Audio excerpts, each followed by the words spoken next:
Welcome to Franchise Marketing Radio, brought to you by SEO SAMBA. Comprehensive high-performing marketing solutions for mature and emerging franchise brands.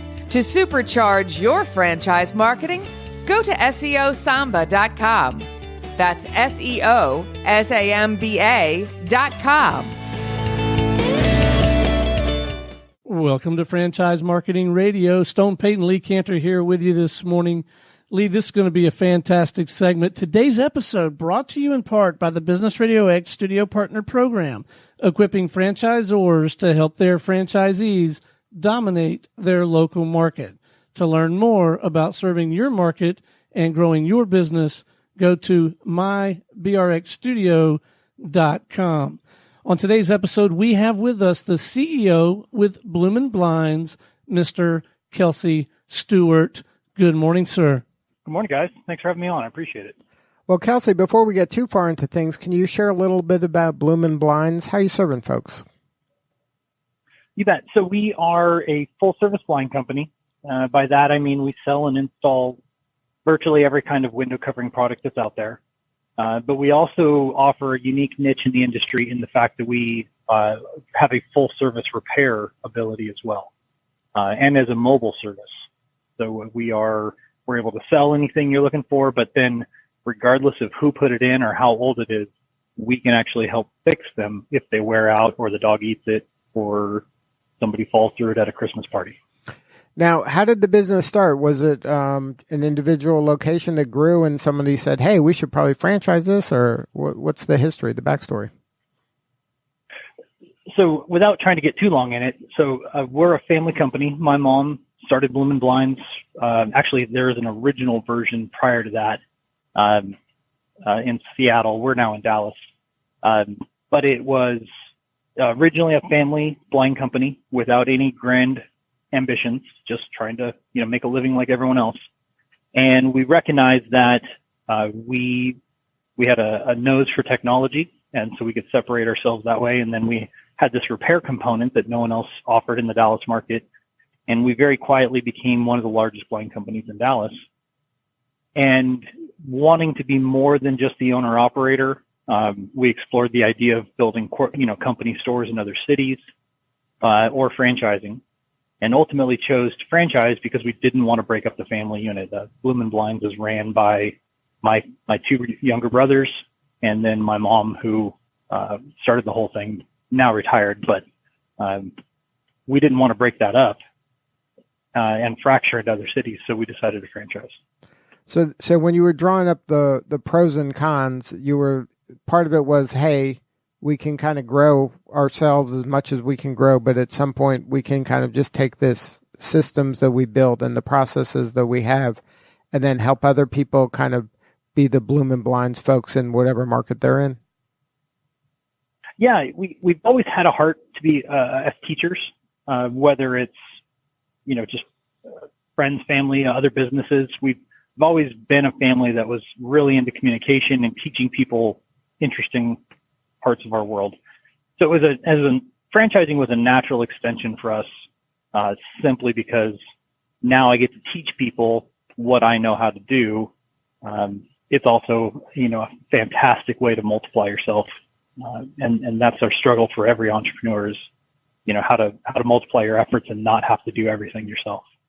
Now, how was it kind of making the transition from every day you're just trying to get new blinds clients to every day now you're kind of trying to transfer this knowledge to other people in different markets? That's been a real interesting journey. We have been a franchise for right about 5 years. And the first 2.5 years, we were building the franchise while still operating the local Dallas business. We got into franchising assuming that we would just be doing what we already knew, and come to learn that running a blind company and franchising are two totally different industries. It's not apples and oranges; it's apples and orangutans. Right. So so the learning curve was pretty steep in terms of wow, I had no idea I needed to worry about that, or that I needed to pay attention to this, or that states need registrations. We really kind of got into franchising with a very limited scope and have had to work very quickly to get ourselves up to speed and make sure that the business is built the right way. Now, do you remember that time you got your first franchisee? I do. It took from the time that we had our FDD published to the time that the first person said yes and signed, took almost 6 months on the dot, and we had 3 within 3 weeks of that first one. So it was once it started to happen, it happened really quick. Now, once you had that person, and now the company, the whole time you're like, okay, we're building Dallas, and now we're doing this too, and now you have this person, and now did the whole kind of mindset kind of shift, and now we got to make sure this person's successful, and now all your energy is kind of aimed at this person, the first franchisee, or now the franchisees are on a clock. Yeah, we again, that learning curve was so incredibly steep.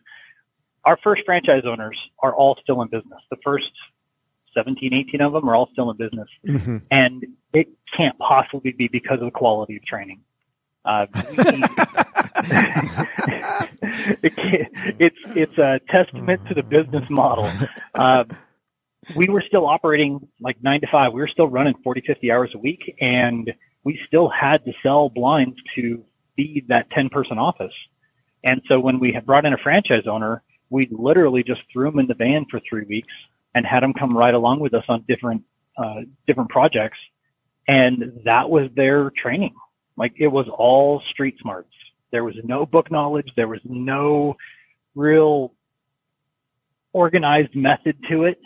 And again, it wasn't until our 17th franchise owner where we started to pull ourselves out of the day-to-day operations of the Dallas office and actually began to develop and devote specific franchise training time. That whole process where, like, all of a sudden we've got this responsibility of a franchise owner. Truth is, on the early side, we didn't stop what we were doing. We just made them come along with us. Right. Now, when you have them now, does that mean the persona has changed for that franchise owner? Is, maybe you thought they were one type of person when you first started doing this, and now, you're in for 5 years, that maybe now that's kind of shifted a little, or has that stayed the same? No, it's definitely evolved. I think overall, somebody drawn to a window covering business, especially one that throws in the wrinkle of a repair, they're going to have to be someone who likes to tinker and who likes to use their hands, and somebody who likes problem solving and enjoys immediate gratification. So that part has stayed the same. From a franchise level, we are a bit of, like, there's a reason that we're the franchisor and not a franchisee. We are a family of entrepreneurs. And so we don't fit in a box or a cage very well. Cage isn't a nice word, but I've never heard someone use the word cage for that. I've heard box. Let's cut that out of the show, shall we?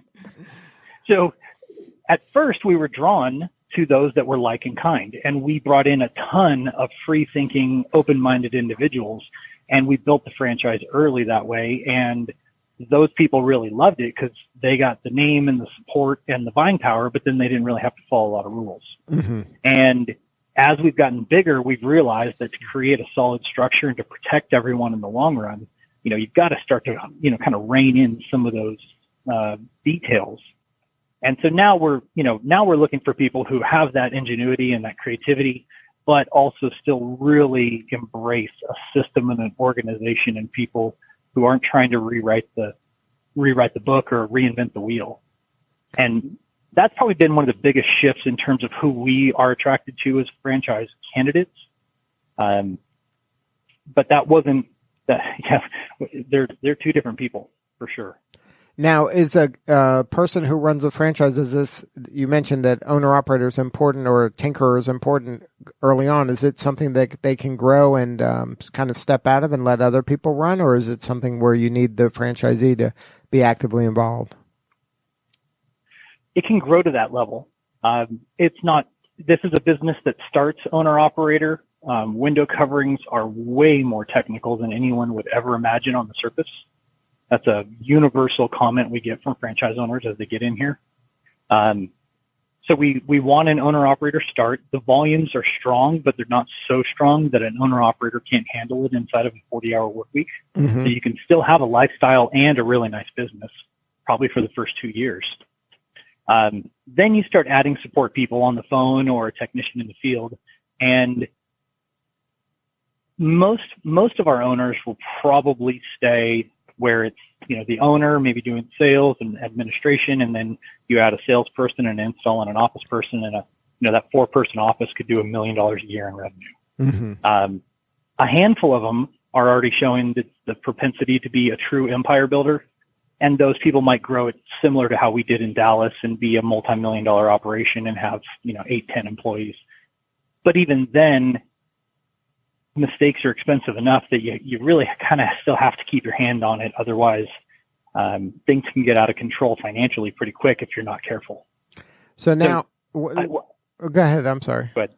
No, you go. I was simply going to say, I don't think this isn't a good industry for an absentee owner, but if you scale it up, you can get yourself off the truck. You can stop swinging hammers and screwing in brackets. But you're probably, the top 20% will get to that level. Right. The rest of them will just have a small team and a very light load for, a pretty nice return on investment. So now what is, so how do you differentiate yourself in the market? Like what is, from the customer standpoint, the consumer, in their house, how is this different than other blinds offerings? Mm-hmm. Main separator right off the bat is the fact that we do repairs. It's kind of it's a thing in our industry that no one wants to do. Everyone loves the big numbers of selling new product, and nobody wants to spend the time or the knowledge to learn how to repair a blind, regardless of which manufacturer it is, and source the parts. We carry our parts with us everywhere we go. So that is a major differentiator. As a consumer, we see that people would prefer to buy from an all-in-one company versus a one-trick pony. And then when you say all-in-one, so that means that if I buy Bloomin Blinds and if something happens to a Bloomin Blind, I can call them and then they can fix it, as opposed to I go with, ABC Blind and, good luck finding somebody that's going to come and repair that, or if they can find the part or whatever. So you're kind of vertically integrated, like, so that everything comes kind of the Bloomin Blinds way? Yeah, there's 2 scenarios where repair would become involved. If we didn't sell it, then we aren't obligated to warranty it. If it's a warranty item, typically the factories want the blind back in their building. They'll fix it at their leisure, 2 or 3, 4 weeks. It takes a long time to get a blind repaired through the factory, and then it's got to be shipped back to either the retailer or the homeowner. So while it is a free repair, it's out of the window for quite a while. That's your master bathroom. That's a problem. Going to make a very awkward 4th of July picnic. or your living room with that big gap of exactly window in the middle. Yeah, like a set of bad teeth or something. Right. So on a warranty side, we hold an advantage because I can just put it on your kitchen counter and fix it. And if it's warranty, we'll do it for free. Now, the other side of the warranty is what happens when the homeowner causes the damage, or it's a dog, or there's some sort of, kids with scissors and things. That wouldn't be a free repair, but again, instead of making you buy a new one or sending it to the factory for a month, I can just show up at your house and put it back together. But we can do that on the blinds that we install, and I can do it on blinds that I did not install. Wow. So if you're in a house, you don't know who sold them, or you didn't like them, or you just forgot for whatever reason, or you didn't buy them, they were there when you got the house. If something breaks or wears out, then all our franchise owners can go to the house and fix it. On a generic level, we can fix about 95% of what we see. And so that's a huge separator. The other part is that we've infused a lot of technology and a lot of efficiencies to put on a better show. Truth be told, our industry is fairly low, or not very interested in technology. And so by working on cloud-based systems and sending email reminders and text reminders, we even have like a feature when we're on the way, like an Uber driver. Mm-hmm. You can watch us drive to the house like an Uber driver. So we put on a heck of a show, and that gives consumers confidence that we're a legitimate business, that we're worth our money, and that they're well spent with us. Now, from a customer standpoint, how many times are you buying blinds in your house? Is this like once every 10, 20 years, or how does that work? The resale? Yeah, I think, resales every 4 to 6 years, you may make a new window covering purchase. It doesn't mean you're going to throw them all out, but maybe you change up one room, or maybe you've moved to a new house and they have a product that you don't want, or you want to change something about it. Mm-hmm. But the average new purchase is about every 4 to 6 years. The average repair purchase is about every 2 years. Right. So something's happening. So that gives you kind of a point of entry in there to keep the relationship going, where most people aren't playing that game. They're kind of just waiting for you to get new ones. Correct. Yeah. And that's we are literally the anomaly in the industry. 99 out of 100 blind companies only sell new products. Wow. So did that happen? What was the origin of that? So I'll try and make this quick. Used to live in Seattle. When my brothers and I were in high school, my mom got an itch for a new business as a serial entrepreneur. She bought a blind cleaning machine and thought she was going to rule the world by cleaning blinds. But every time somebody called her off for advertising, it was always to put blinds back together, to a string wore out or something was bent or broken. And she didn't really have any parts. She bought a cleaning machine. Right. And so she started going to garage sales looking for blinds that people were getting rid of. And she would, somehow she managed to find those, strip down the parts, and she started using used parts to help put other people's stuff back together. Then eventually found a manufacturer who made blinds that would sell her individual pieces. And now she had a ready supply of parts, fairly limited, but still at least had new parts to work with. And then as the repair and cleaning kind of took off, then the sales took off. But it wasn't by any sort of master plan. There was no business plan that had the word blind repair in there. Right. It was simply, hey, this sounds like a good idea. Let me do it in my garage. And then because she listened to the customers, they told her what they wanted, and she morphed the business to meet the customer demand. Wow. That's a great example of listening to the customer and then just adjusting to what their needs are, what they're telling you instead of what you necessarily had in mind originally. You bet. That's entirely what happened. And then has any of that thinking kind of been part of this transformation into a franchisor? Have you been listening to your franchisees? Have made any adjustments based on what they're learning with boots on the ground in different markets? Yeah, it's we're still a small franchise. I mean, there's 45 active locations right now.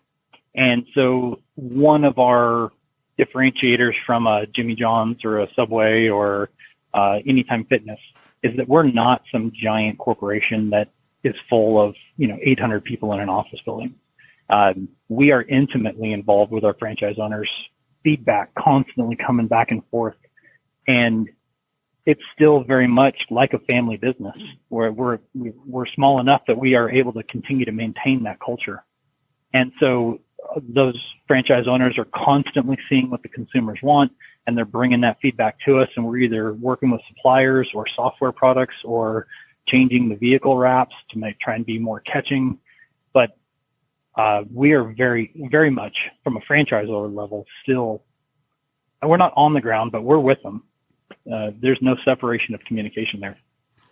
If you're just joining us, you're listening to Franchise Marketing Radio. Stone Payton Lee Cantor here with you this morning, and we are visiting with the CEO of Bloomin Blinds, Mr. Kelsey Stuart.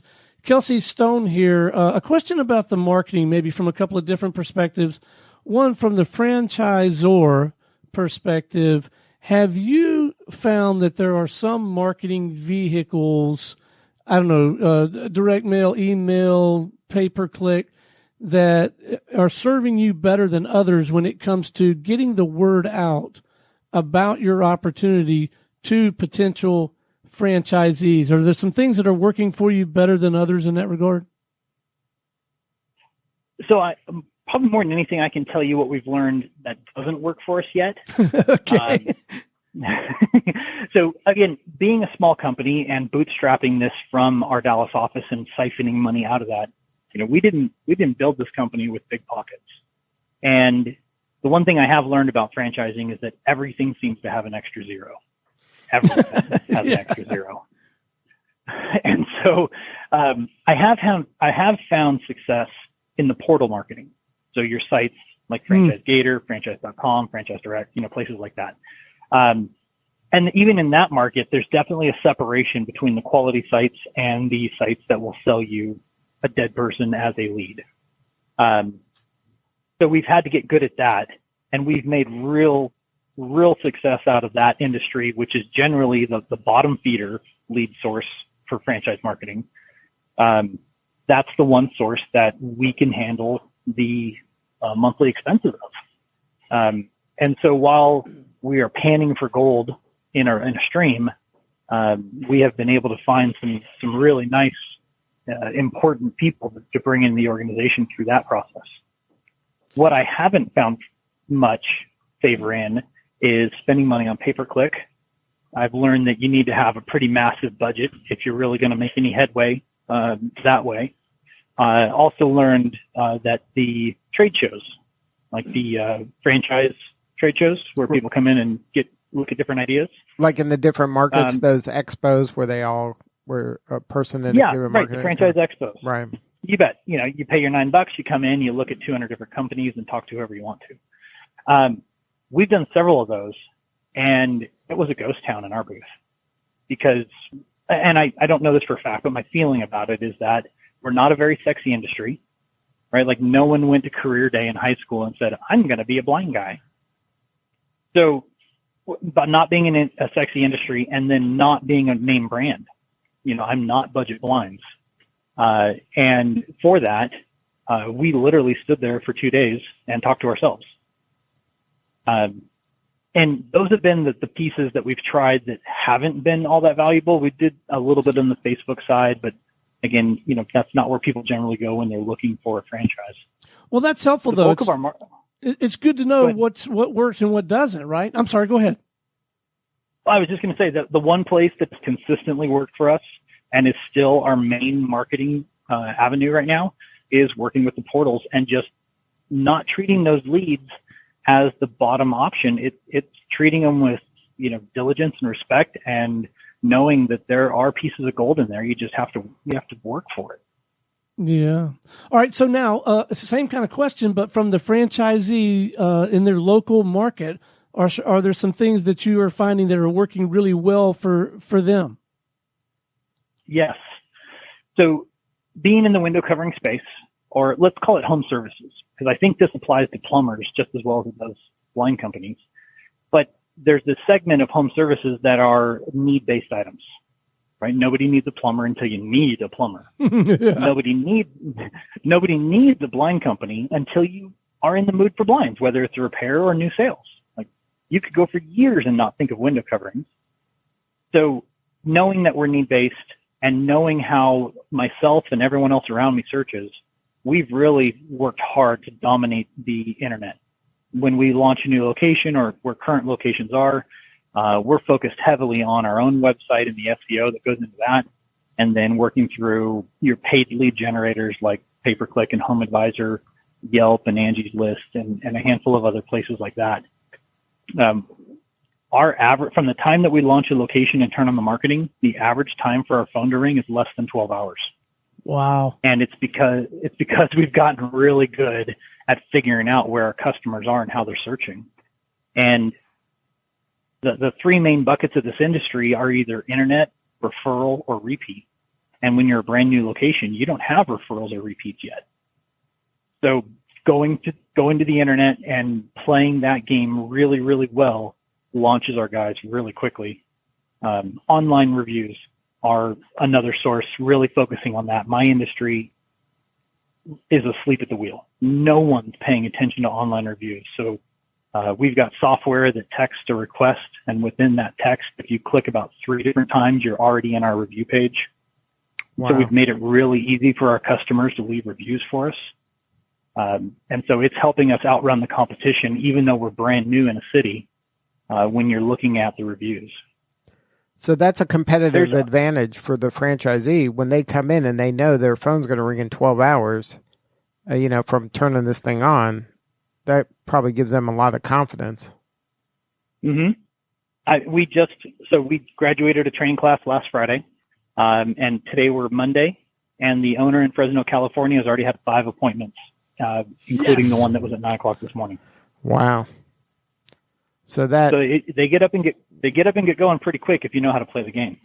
Right. And then that's the beauty of you having, been in the trenches in Dallas. You've kind of paved the way for them because what works in Dallas probably works pretty well anywhere else.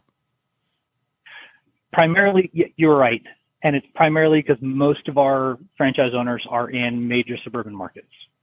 So marketing in small town USA is a little different and it's not as effective from the internet side and the volumes are lower, but we're primarily focusing on putting them in major suburban environments. And people are people, we all kind of, work the same way for the most part. Those are some of the same techniques we use to build that Dallas office into $3 million a year. And so we're taking what we know and then what we continually learn through the owners in place and just constantly refining it to make sure our blade is as sharp as possible. So now, are there certain parts of the country that you're targeting right now, or is it kind of a free-for-all anywhere in the U.S.? If somebody's interested, you'll have a conversation with them? We're looking to grow in all 50 states. We're not looking for small markets. If you have 70,000 people around you, that's not enough. So our territories need to be 200,000 to 300,000 to 400,000 people. Mm-hmm.